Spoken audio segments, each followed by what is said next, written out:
Hello, this is Matt on the Moon Lambo channel. If you're looking at your screen, hopefully you've chuckled by now. Do you see the name of this blog? It's titled, and it's by Galgatron, it's titled, Why Lightning Network Sucks Balls. Yes, absolutely. Ladies and gentlemen, boys and girls, we getting classy today.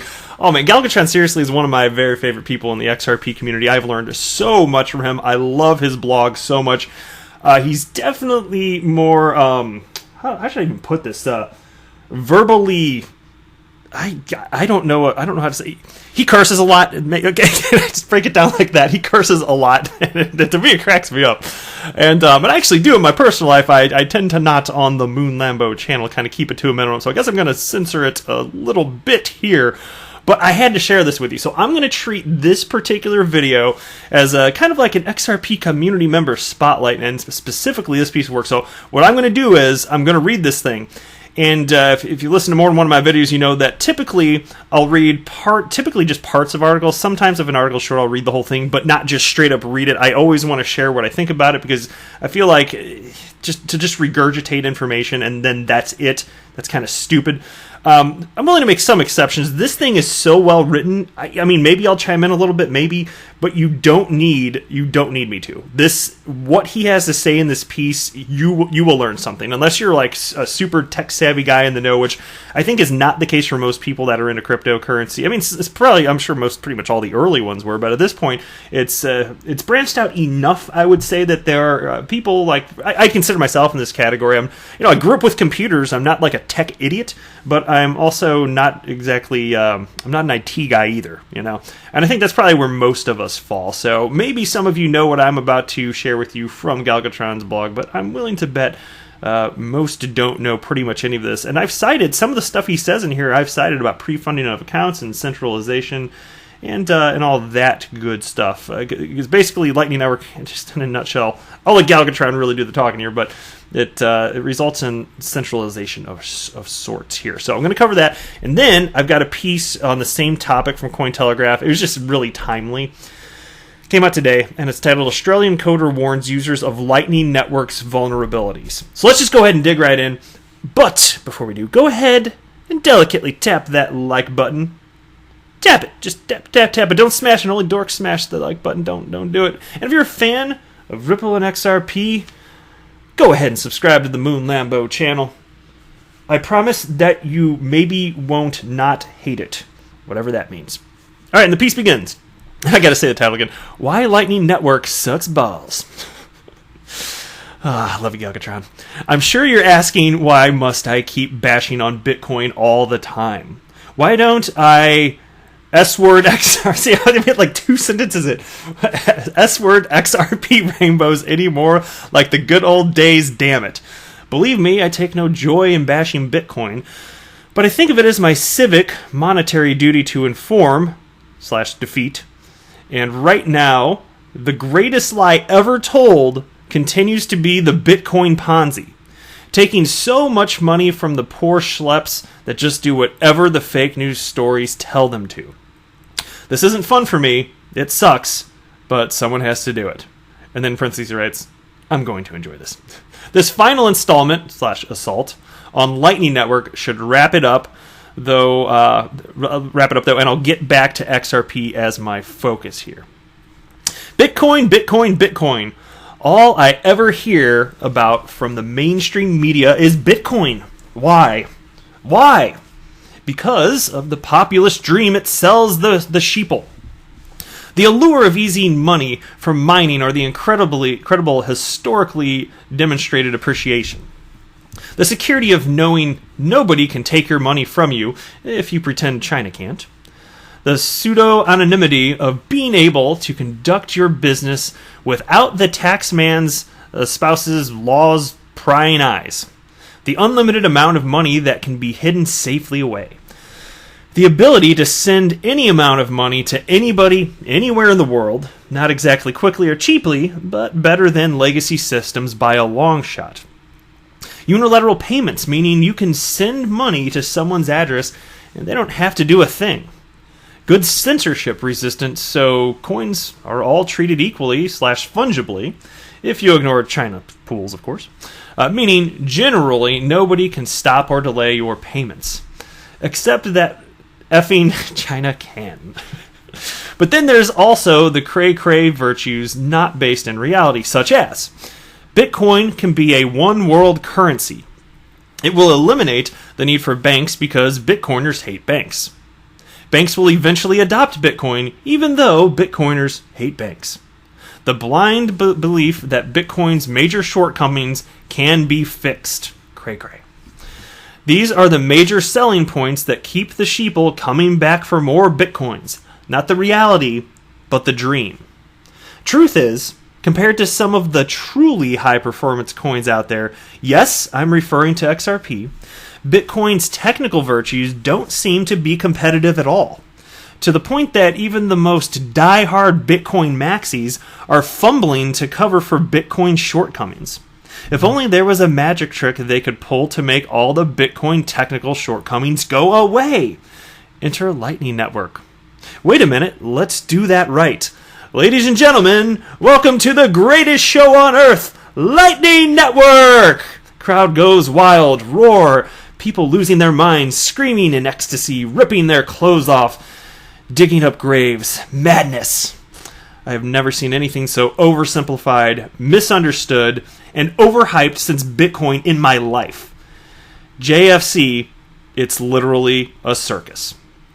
Coming back to the technically illiterate Bitcoin maxis, I have to admit that a lot of them seem to be capitulating on the idea that Bitcoin is immortal, occasionally slipping a confession or two that they're aware of the possible shortcomings in Bitcoin. However, it always comes with the caveat that, but Lightning Network will fix that. Will it now? What is Lightning Network exactly? Lightning Network is what's called a second layer solution to a problem that doesn't have solvable or practical. Doesn't seem solvable or practical on the first layer. The Bitcoin blockchain is a first layer, and it hasn't evolved in any significant way that addresses the technical challenges it faces, such as limited scaling, high fees, slow transactions, centralization into pools, Chinese government exposure, etc. While not all of these problems can be solved by a second layer on the surface, it seems that Lightning Network has been developed to facilitate the following: improved speed of payments and lowered cost of payments. Great, and it works. Anecdotal recounts paint a picture of exceptionally quick Bitcoin payments and even more palatable low fees. Lots of high-profile advocates. Seems a wild success, particularly to those that stop reading after this mandatory layman's introduction. And there's a link to that. I'll link below if you want to check it out, by the way, guys. Anyway, continues. Go ahead. Read it if you're new to Lightning Network. I won't repeat what's in it because that's been done in hundreds of other articles. I'm only here to gut Lightning Network, not teach about it. Okay, great. Faster, cheaper payments with Bitcoin now seem possible, except what compromises are being made. That's where I come in to F it up for you. What Lightning Network doesn't fix in Bitcoin. On-chain scaling, first layer. This is important because there are some Bitcoin transactions that just don't make sense on the Lightning Network, such as one-time peer-to-peer payments. This means, despite that there could be a lot of payments made through the Lightning Network, the Lightning Network incompatible payments and Lightning Network channel opening and settlement payments will still hit the Bitcoin blockchain directly and will still increase the fees and delays on-chain. In other words, Lightning Network just buys time for Bitcoin. It doesn't solve the scaling problem. Next point. Pool centralization in China. Bitcoin remains fully exposed to destruction by China, and Lightning Network does nothing to fix or protect from that.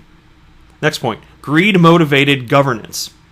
Bitcoin sucks today because the miners are making too much money from how terrible it is that they won't allow the changes it needs to happen. Lightning Network doesn't change any of that. Bitcoin evolution will continue to be stunted.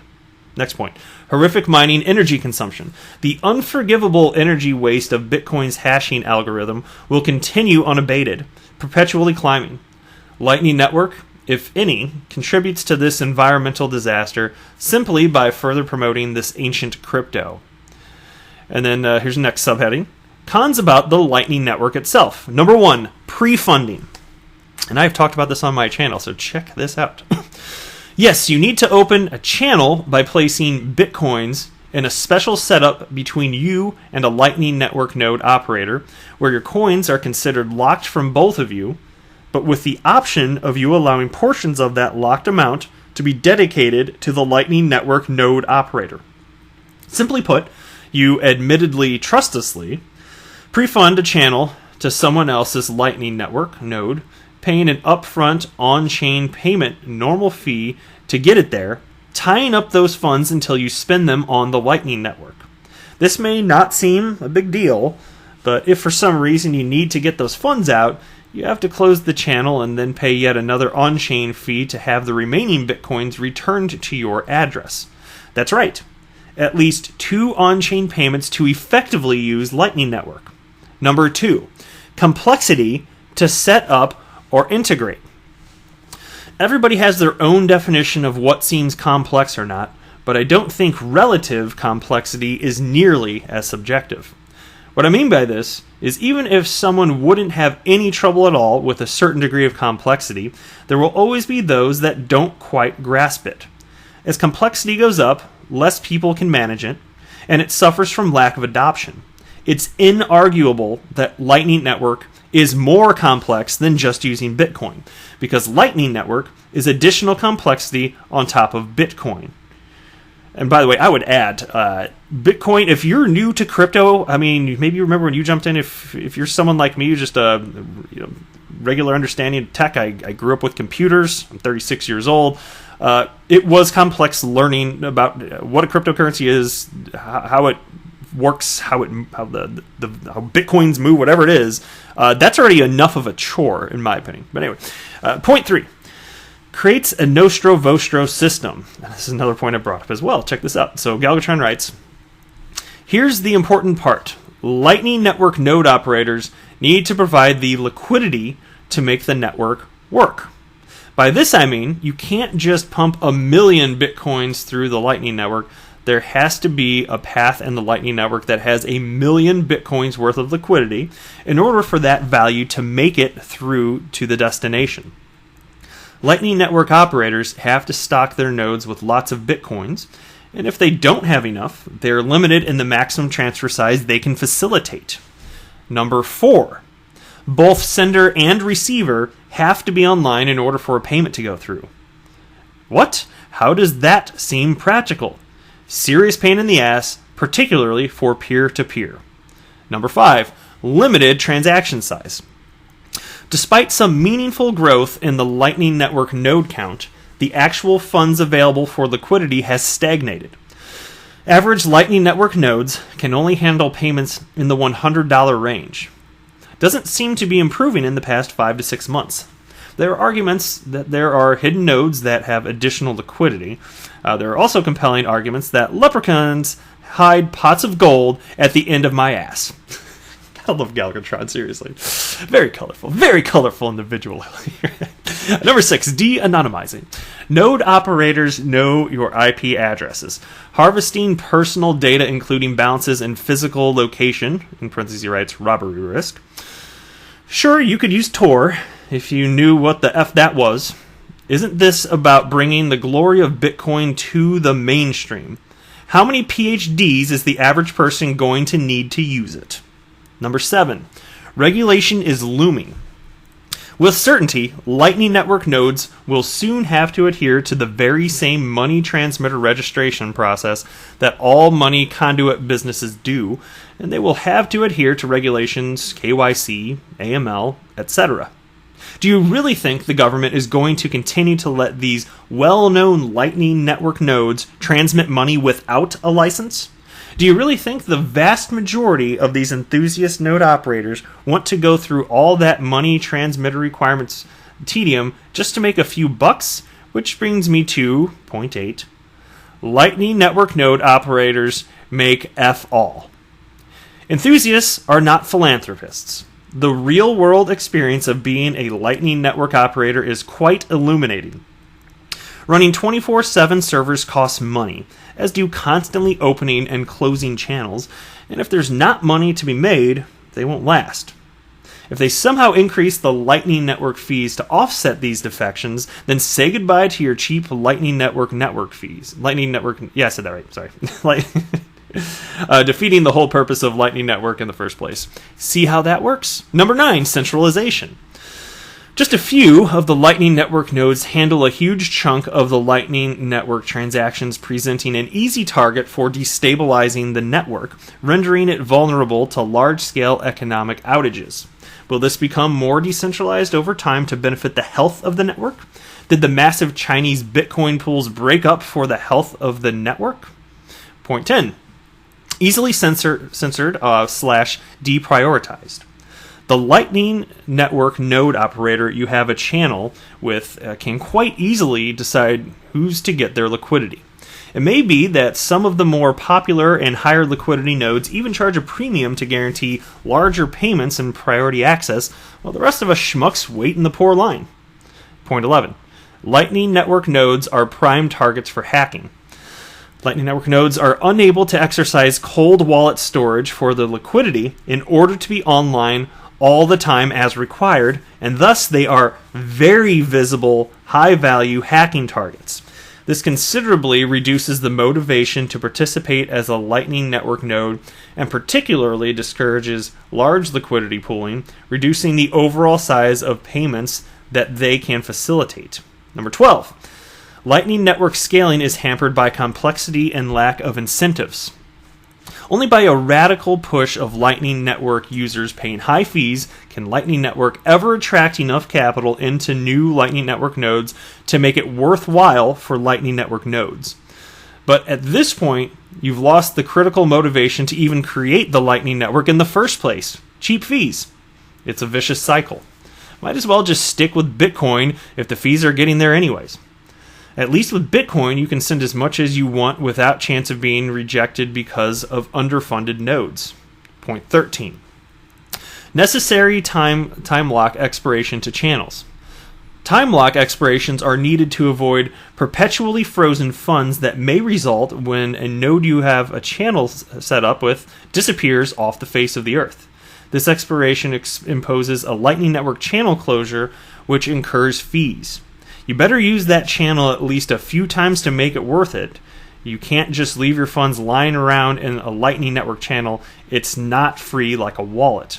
Point number 14, my absolute favorite, works with any coin. So many people believe that Lightning Network is actually a Bitcoin plugin, something that only Bitcoin can benefit from, but the reality is most coins are compatible with the Lightning Network. To elucidate just how incredibly wrong they are, I'm going to demonstrate how Lightning Network can help me move my smelly socks. My socks come in multiple flavors, such as a fresh from the laundry, something you'd wrap your newborn in, but then there's my day-olds that have been fermented in my tight, breathless, fine Italian leather shoes, oozing with toe jam stench so foul it would gag the Grim Reaper to death. I'd rather eat roadkill than take a whiff of those puppies. Don't even ask me about the 2-day-olds. Now normally, my smelly socks wouldn't be a very good currency. It can store value, like a bill roll and 4 ounces of pot, unrelated. I can ship them overnight pretty much anywhere in the world, but at ridiculous costs.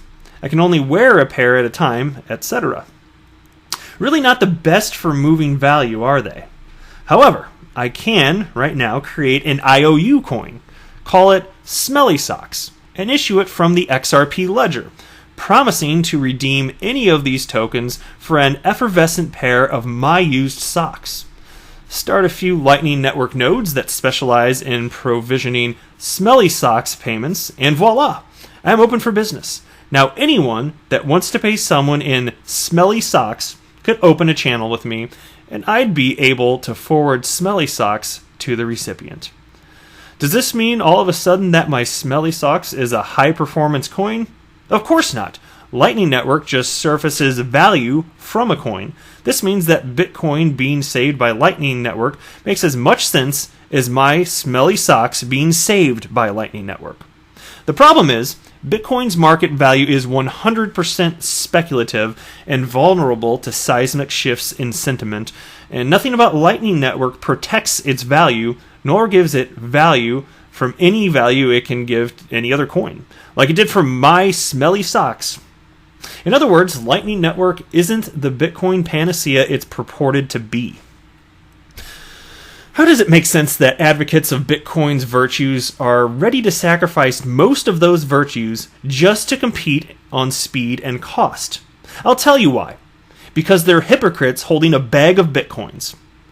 They praise the virtues of Bitcoin's pseudo-anonymity and then give up all that privacy for Lightning Network speed, trusting the Lightning Network node won't sell their IP address and transaction history to the highest bidder. They'll accept very limited payment sizes, forcing them to make multiple small payments to complete a larger payment. They'll deal with the pain of having to coordinate being online at the same time as the payer/receiver. They'll expose themselves to transaction censorship at the whim of some snot-nosed Lightning Network node operator. They'll go through the trouble of pre-funding a Lightning Network channel. They'll endlessly go on about how indestructible the Bitcoin network is, and yet they'll promote an exposed, centralized Lightning Network. They are in complete denial that Lightning Network works equally well for most coins, not just Bitcoin.